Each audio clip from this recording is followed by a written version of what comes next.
Hey everybody, today we are talking about part 3 and 4 of Grandmaster of Demonic Cultivation by MXTX.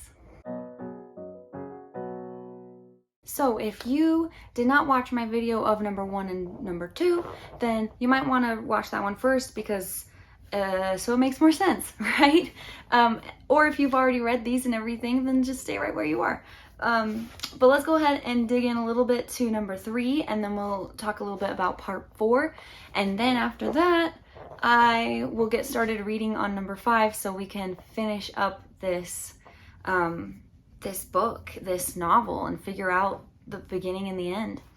So for number 3, we kind of start learn back in time again. So when they are Wei Wuxian and Long Wangji are back into like their teenage years or their late teenage years, and we find out that a lot more of the things that went on, that happened, that makes Wei Wuxian the way he is. I find it really great that these books, the way that they're done, because this is helping me understand so much more about why he did certain things that he did. Like in book 4, I know I'm jumping ahead, but in book 4, I'm just like, oh my gosh, that is why the things happened in book 3 is because of this. And so we just get more and more things revealed to us to make the story richer and more profound and meaningful, and it makes you get drawn to these characters even more than you thought you originally were. And so I just really think that number 3 was one of my favorites so far. Number 4 was also really good. So they were both like up there for me. Because we get to just learn so much more about what happened when they were young and how it affects the way that Wei Wuxian is now that he has been given a second chance. We get to see how he's using this chance, and we get to also learn more about all the things he did before and why he did them. And it was, some of these things were a mystery of like, why is Wei Wuxian like that? Why is he like, why does it seem like he doesn't care about what he does? Why does he seem this way? And everything that he did there was meaning for it. And I just think it's great that we finally get to kind of know why. So the very beginning of this one, we find out that we find out more about the Wen clan. The Sunshot campaign is what we've been hearing about for a long time, and it's when all the clans decided that they wanted to get rid of the Wen clan because the Wen clan was kind of just taking over, and basically it was becoming like their way or the highway kind of a situation. Like they were taking over way too much, and it wasn't unified with other clans anymore. It was just they were all having to do these terrible things because the Wen clan thought they were so much better than everyone else. And so they ended up having the Sunshot campaign because the emblem was like a sun. And so they're like, we're going to shoot the sun out of the sky. And eventually that is what happened. We find out that there was this whole thing back in like book 1. But now we're knowing why it had to happen. When they were younger, one of the leaders of the clan Wen was making them have to go and find these demons and monsters and do their cultivating. But then the Wen clan was taking all the credit, even though they weren't like doing really anything. They were just forcing everybody else to go do the hard stuff and do all the monster fighting and stuff. And then they were taking the credit. And during one of these campaigns of these, I don't think it wasn't a night hunt. I don't think it happened at night, but they went to find down this cave. They went down this cave and essentially got stuck there and found out that there was like this huge demon monster thing that was down there that they didn't realize was so big. And so they had to like try to defeat it. And of course, Wei Wuxian and Lan Wangji were the ones that were putting up the most effort of trying to save everybody else. And some stuff happens, like the battle's pretty cool in that part, I think. And then they're stuck there for a while, and finally they get out, and things are okay, but like not okay, because they didn't get any of the credit for anything they did.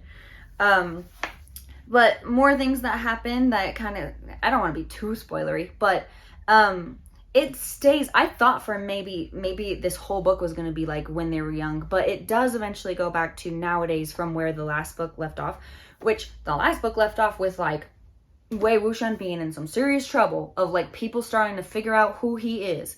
And so he was needing to like make sure that he was not going to get killed. And so he was like trying to run away from the people that were trying to like go after him. And so we eventually get back to that. But before we get back to that, we learn a lot more about Jiang Cheng, who is essentially, we get to learn more about his family. We learn about Wei Wuxian a little bit more, because they're not blood brothers, but they grew up together and essentially are brothers in every other way.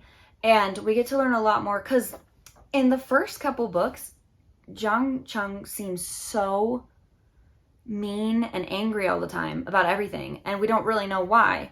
And in this book, we go back to when he's young, and we get to find out more about his family, about his mom, about his dad. We get to find out why he acts the way that he does, because he had it really hard, like really hard. Something happened to, basically the Wen clan took over his entire family's clan, and his mom made him and Wei Wuxian evacuate and get out of there, because she was trying to save them, because she knew this wasn't looking good for their clan. And it wasn't. And so that affects Jiang Cheng so much going forward. He essentially is broken from that point on. And Wei Wuxian has to see it, and it's his family too that gets like destroyed, and he has to go through it too. But of course, Jiang Cheng is being way more affected, because it's his name, it's his clan's name that he has to carry forward now and try to make things better. All the while, he's still being hunted by the Wen clan. So Wei Wuxian, he kind of goes revenge mode to try to fix things for Jiang Cheng and for everyone else. And he kind of is the one that heads the like, tries to like help with the Sunshot campaign, and tries to be like, we're fixing this. This is not okay. We're taking over again. This clan has to be shut down. And so he plays a huge part in that, where he kind of disappears for a while, and Lan Wangji doesn't know where he is, and Jiang Cheng doesn't know where he is, and eventually he resurfaces, and they're like, whoa, a lot of stuff's happened since we've been separated. He does a lot of things that are on the demonic path. And Lan Wangji's like, you can't do this. And he's like, you have to pay for what you've done. That you're not supposed to do that. That's basically like illegal. Like, you're not supposed to do those kind of practices. But he was like, I did what I had to do in this situation. I had to, like, how else were we supposed to get justice for what this clan is doing? And so that's kind of where we find out that he starts to go on the demonic path, is about that time when he kind of disappears and nobody really knows what happened to him. And then he reappears basically when the rest of the Wen clan, that the head honchos are like taken care of. So yeah, so a lot of stuff happens in the early ages of them. Then it flips back to nowadays, and we start to learn more about what they're doing to try to get away from and get into safety and get away from the people who are now trying to hunt him down, because they know who he is now. Because I'm sure, as you know, like Wei Wuxian was not, he came back and got a second chance, and nobody knew who he was except for Lan Wangji could tell and always seemed to know who he really was. And so other than that, not very many people knew who he was. And then when the cat got out of the bag, he has to be protecting himself. So that's a lot of what happens in this book. I don't want to go too much more into it. I want to talk about the fourth one now a little bit, and why the fourth one also was one of my favorite ones. to read so far. Okay, so book 4. I'm starting to lose some sunlight here, so I'm gonna try to be quick, but book 4. So again, just really great to give us a lot more backstory on Wei Wuxian and why he did certain things that we don't really fully know why. We just know he does it, but now we're starting to know why, and it's just the pieces are coming together more. And again, like I said before, it's just making things seem so much more valuable and important in this story. A lot of stuff that happens in this one is Wei Wuxian is finding out that there are people that are like torturing or making the remainder of the Wen clan that survived from the Sunshot campaign, the people that like were just innocent people that didn't have anything to do with like them trying to rule everybody. There are some clans that were like, it doesn't matter, all Wens are Wen dogs, they're all dogs, they all deserve to be punished, and so they're treating them badly. And Wei Wuxian's like, that's not okay, these people had nothing to do with that. One in particular, Wen Ning, helped him and Jiang Cheng, who Jiang Cheng does not really understand because he was unconscious when this happened, but Wen Ning actually saved his life, like actually helped him and Wei Wuxian find somewhere to go where they weren't going to be found, and the same thing that happened with the Jiang clan wouldn't happen to him because of Wen Ning. And so Wei Wuxian's like has like this special feeling towards Wen Ning and his sister, and they're like, you guys, you know, you helped me out, so I'm gonna help you out. So he makes sure that they can be safe. And so what he does is the burial mounds, which is where like literally a bunch of dead people are buried. Nobody wants to be around there because of this and like the bad juju that would bring. But he decides he's gonna make his own little clan of his own, kind of like he's just gonna make that his home. So, and he will, any of the remainder people of the Wen clan can stay there with him.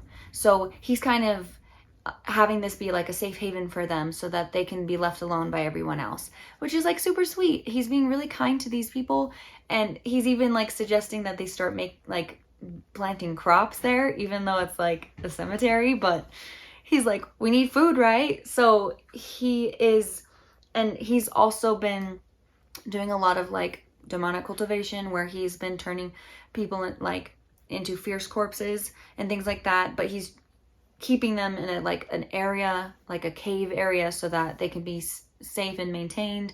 And so nobody really wants to go up there on the mountain and try to talk to him because they don't want to deal with all the things he's doing out there with the corpses. But yeah, so he's currently doing that.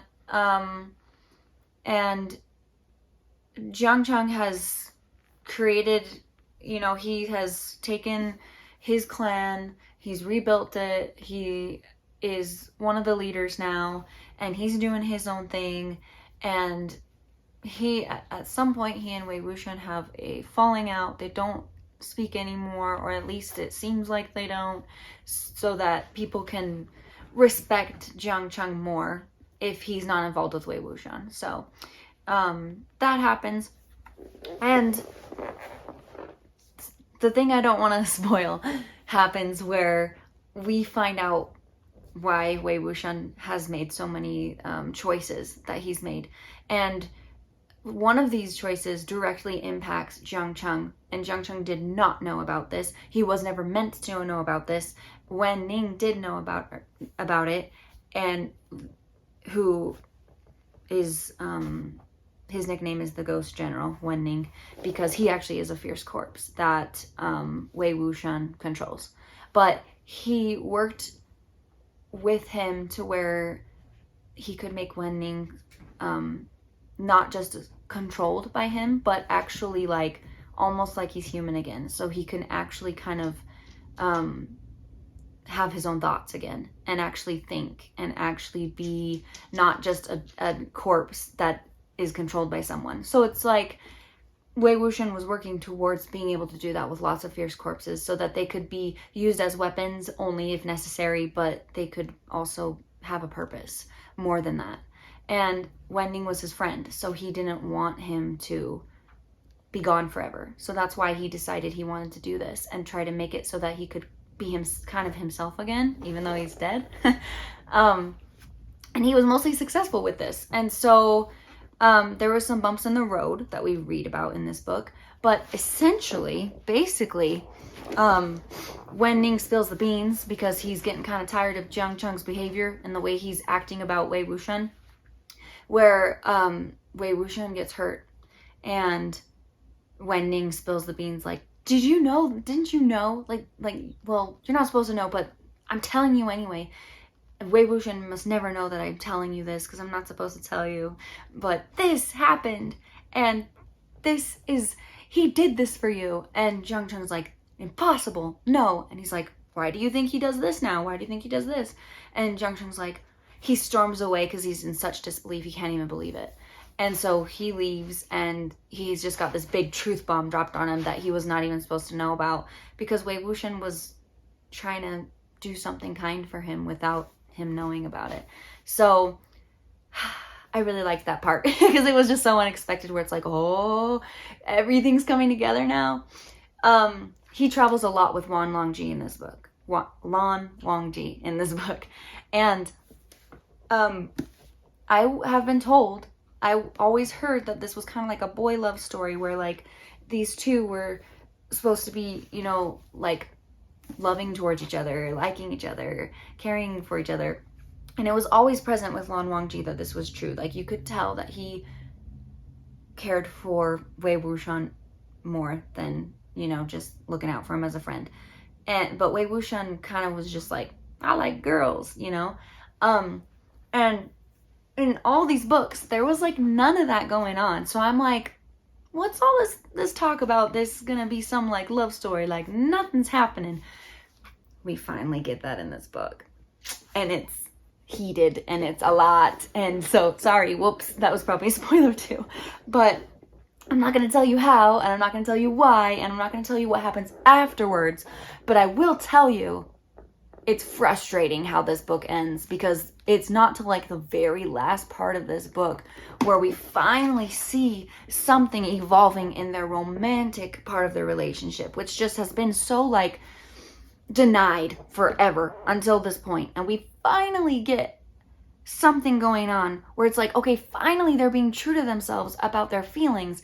And then it all goes downhill at the end. Something happens and it leaves off on a very like bitter taste. And so I need to read the 5th book now so we can see if hopefully things turn back around, because right now it is like a what just happened kind of a situation where you're like, I can't believe this doesn't make any sense. And so yes, we finally do get some of that boy love stuff, some of that stuff that I heard about that this was supposed to be, and it was there, but just so small in all the other books where it just really, it like was never there. It was never official, but finally we're getting something that seems like it's in the direction of where they've always been longing to go, but just never have. If you know, you know. If you don't, then why are you watching this? Like you should have been reading these first, right? But read the books yourself so you can get the full story. But yeah, I think I probably went a little more spoilery than I intended to on this, but it's just because these books have been getting progressively better for me. So I'm just really excited to start the 5th one, to see where this finally ends, to see if what happens with their relationship. Does it start right away where it left off, or is it like the other books where it like goes back to when they're like younger for a minute before we catch back up to nowadays?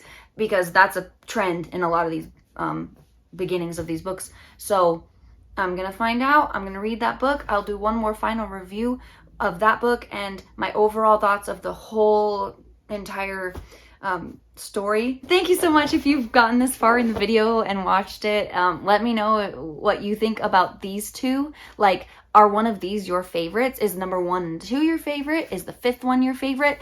Don't tell me any spoilers about it if it is, but yeah, just let me know what you think. And thank you so much for watching this video. I appreciate you, and I will see you in the next one. Bye.